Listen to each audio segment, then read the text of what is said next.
വിമാന അപകടത്തെക്കുറിച്ച് കേൾക്കാത്ത ഒരു ദിവസം പോലും ഇല്ലാതായ അവസ്ഥയാണ്. ആകാശയാത്രയ്ക്ക് തയ്യാറെടുത്തിരിക്കുന്നവർക്ക് മാത്രമല്ല, ഏതൊരു മനുഷ്യനും ഇത്തരത്തിലുള്ള ഈ ഒരു വാർത്തകൾ കേൾക്കുമ്പോൾ ആദ്യ തന്നെയാണ്. ഇപ്പോൾ ആകാശയാത്ര ഒരു പേടി സ്വപ്നമായി മാറിയിരിക്കുകയാണ് എല്ലാവർക്കും. ഇപ്പോഴത്തെ അത്തരത്തിലുള്ള രണ്ട് വാർത്തകളെക്കുറിച്ചാണ് പറയാൻ പോകുന്നത്.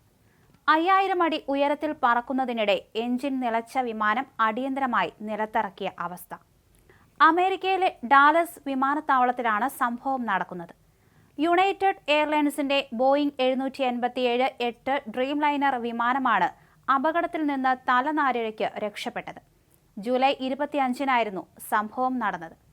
ജർമ്മനിയിലെ മ്യൂണിക്കിലേക്ക് പോകാനായി പറന്നുയർന്ന വിമാനം 5000 അടി ഉയരത്തിലെത്തിയതിന് പിന്നാലെ ഇടതുവശത്തെ എഞ്ചിൻ പ്രവർത്തനരഹിതമാവുകയായിരുന്നു. പിന്നാലെ പൈലറ്റ് മെയ്തേ സന്ദേശം എയർ ട്രാഫിക് കൺട്രോളിലേക്ക് അയക്കുകയായിരുന്നു. തിരികെ വിമാനത്താവളത്തിൽ അടിയന്തര ലാൻഡിങ്ങിന് അവസരമൊരുക്കുകയും ചെയ്തു. നിറയെ ഇന്ധനവുമായി പറന്നുയർന്ന വിമാനം തിരികെ ലാൻഡ് ചെയ്യുന്നതിന് മുമ്പ് ഇന്ധനം കളയുന്നതിനായി 2.5 മണിക്കൂറോളമാണ് വിമാനത്താവളത്തിന് ചുറ്റും വട്ടമിട്ട് പറന്നത്.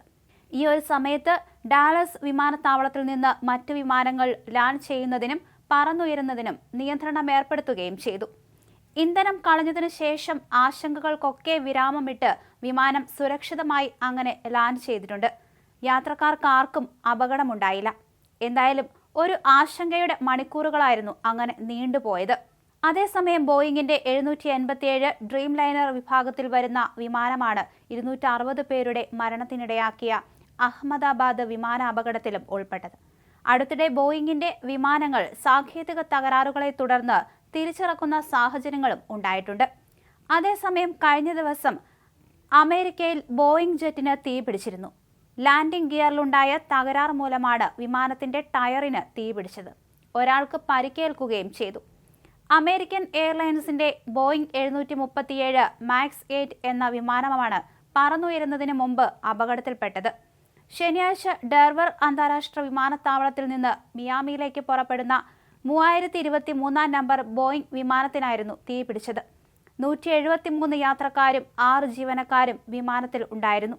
വിമാനത്തിൽ നിന്ന് പുക ഉയർന്നത് കണ്ട് യാത്രക്കാർ പരിഭ്രാന്തരാവുകയും ചെയ്തിരുന്നു. മെക്കാനിക്കൽ തകരാർ കണ്ടെത്തിയ ഉടൻ തന്നെ യാത്രക്കാരെ ഒഴിപ്പിച്ചതായി അധികൃതർ അറിയിച്ചിരുന്നു. വായു നിറയ്ക്കാവുന്ന അടിയന്തര സ്ലൈഡുകൾ ഉപയോഗിച്ച് യാത്രക്കാരെ നേരിട്ട് റൺവേയിൽ നിന്ന് ഒഴിപ്പിക്കുകയായിരുന്നു. പുറപ്പെടുന്ന സമയത്ത് വിമാനത്തിന്റെ ലാൻഡിംഗ് ഗിയർ തകരാറുണ്ടാകാൻ സാധ്യതയുണ്ടെന്ന് ഫെഡറൽ ഏവിയേഷൻ അഡ്മിനിസ്ട്രേഷൻ റിപ്പോർട്ട് ചെയ്തതോടെ ടേക്ക് ഓഫ് നിർത്തിവെച്ചു. അപകടത്തെക്കുറിച്ച് അന്വേഷിക്കുകയാണെന്ന് AFFA സ്ഥിരീകരിക്കുകയും ചെയ്തു. എന്തായാലും അപകടത്തിന്റെ വീഡിയോ ദൃശ്യങ്ങളൊക്കെ പുറത്തു വന്നിരുന്നു. വിമാനത്തിന്റെ ഇടതുവശത്തു നിന്ന് കനത്ത പുക ഉയരുന്നതിനിടെ അടിയന്തര സ്ലൈഡുകളിലൂടെ യാത്രക്കാർ താഴേക്ക് ഇറങ്ങുന്നത് ആ വീഡിയോയിൽ കാണാം. ഡെർവർ ഫയർ ഡിപ്പാർട്ട്മെന്റ് ദ്രുതഗതിയിൽ തീയണയ്ക്കാനുള്ള ശ്രമങ്ങളും ആരംഭിച്ചിരുന്നു. ഒരു വൈകുന്നേരം 5:10 തീയണച്ചതായി സോഷ്യൽ മീഡിയ പോസ്റ്റിൽ അഗ്നിരക്ഷാസേന സ്ഥിരീകരിച്ചു. യാത്രക്കാർ പിന്നീട് മറ്റൊരു വിമാനത്തിൽ മിയാമിയിലേക്കുള്ള യാത്ര തുടരുമെന്നാണ് എയർലൈൻസ് അധികൃതർ അറിയിച്ചത്.